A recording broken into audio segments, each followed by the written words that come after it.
Je dédie cette vidéo à tous les militants qui, durant cette campagne présidentielle, ont été sur le terrain et se sont trouvés être confrontés à d'autres personnes déclarant s'abstenir d'aller dans l'isoloir. Des militants confrontés à l'aquabonisme, c'est-à-dire à cette attitude affirmant « à quoi bon ? Ça sert à quoi ? Ça changera quoi d'aller voter ?»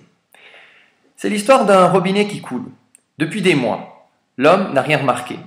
Un jour, sa femme vient vers lui et lui dit « Dis donc, chérie, as-tu remarqué que le robinet coule ?»« Mais non, il coule pas. »« Si, va regarder. » Et allant sur place, « Ah, c'est vrai. »« Oh, mais c'est pas grave. » Et il partit à son travail.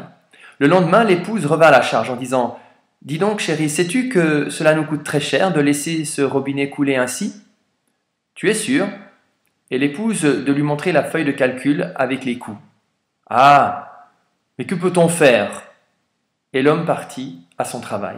Le jour d'après, l'épouse revint à nouveau à la charge en disant « Sais-tu que lorsqu'un robinet coule, nous avons deux solutions, soit d'appeler le plombier, soit de le réparer soi-même. » Et l'homme de répondre « Les plombiers sont jamais libres et moi j'ai pas le temps. Salut !» Et il partit à son travail. Et le jour d'après, l'épouse revint encore à nouveau et dit « Sais-tu que avec ces outils, elle montre une clé à molette et un joint en caoutchouc, en 10 minutes, le robinet serait réparé. Pour ma part, j'ai fait mon boulot. » L'homme saisit les outils et 10 minutes après, le robinet fonctionnait parfaitement.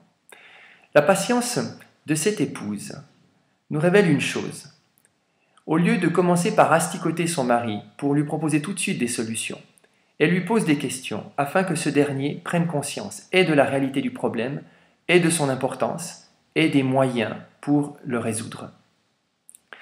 Dans l'Évangile selon Luc au chapitre 24, nous voyons la même patience à l'œuvre dans le Christ, lorsqu'il s'agit de faire comprendre aux disciples l'importance, l'extraordinaire de la résurrection.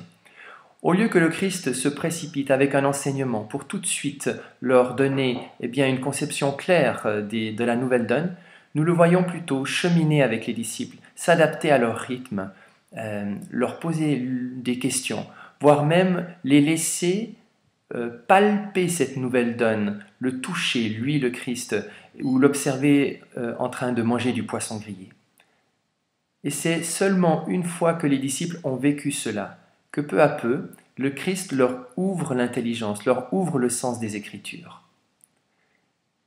Eh bien, chers militants, que cette patience te soit chaque matin renouvelée.